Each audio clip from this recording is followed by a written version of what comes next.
এবার আরও একটি চাঞ্চল্যকর তথ্য দিলেন গ্রেপ্তার হওয়া গণতান্ত্রিক ছাত্র সংসদের বহিষ্কৃত নেতা জানে আলম অপুর স্ত্রী আনিসা। বৃহস্পতিবার এই সাক্ষাৎকারে তিনি নানা বিষয় তুলে ধরেন। আনিসা বলেন, আমি গত 26 জুলাই তারিখ থেকে এখন পর্যন্ত চুপ ছিলাম। এই কয়দিন আমি দেশের মানুষের কথাবার্তা শুনেছি, মিডিয়া ট্রায়াল দেখেছি, কিন্তু সত্যটা আসলে আড়ালেই থেকে গেল। আমি সত্যটা উন্মোচন করতে চাই।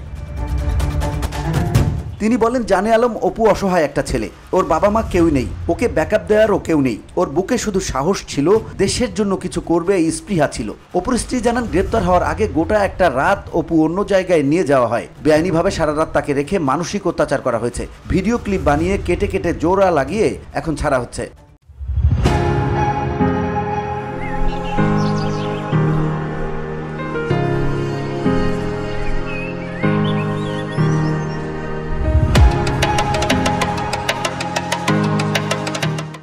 আনিসা প্রশ্ন রাখেন, এতদিন কেন এগুলো সামনে আসেনি? এখন কেন এই ভিডিওগুলো প্রকাশ করা হচ্ছে? এগুলোর উদ্দেশ্য কি? এগুলোতে কার লাভ হইতে পারে?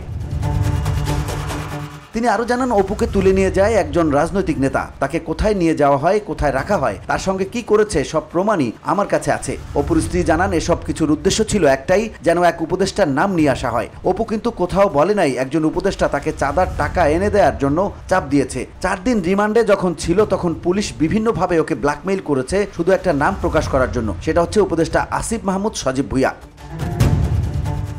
তিনি জানান, এ নামটা স্বীকার করানোর জন্য অপুকে 2000 পুলিশ হত্যা মামলার আসামি করানোর হুমকি সহ নানা ধরনের হুমকি দেওয়া হয়েছে। এতদিন যত ঘটনা ঘটেছে সবই হচ্ছে একজনকে ফাঁসানোর জন্য। তিনি হচ্ছেন আসিফ মাহমুদ। ওনার নামটা নিলে যার স্বার্থ হাসিল হতে পারে তাদেরই এই কাজ।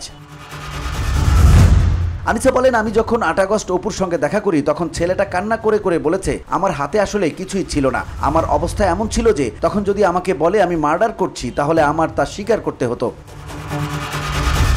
আনিসা আরো বলেন, আমি এতদিন অপুর কথা ভেবে চুপ করেছিলাম, এখন দেখি সমস্যা বেড়েই যাচ্ছে। এখন আর সহ্য করা যাচ্ছে না, চুপ করে বসেও থাকা যাচ্ছে না। আমার জীবনের নিরাপত্তা নেই, আমার স্বামীর জীবনেরও নিরাপত্তা নেই। আমি চাই এসব কিছু বন্ধ হোক। আমার যদি এখন কোনো ক্ষতি হয় বা আমার স্বামীকে অন্য কোনো মামলায় ফাঁসানো হয়, আমি কিন্তু চুপ করে থাকবো না।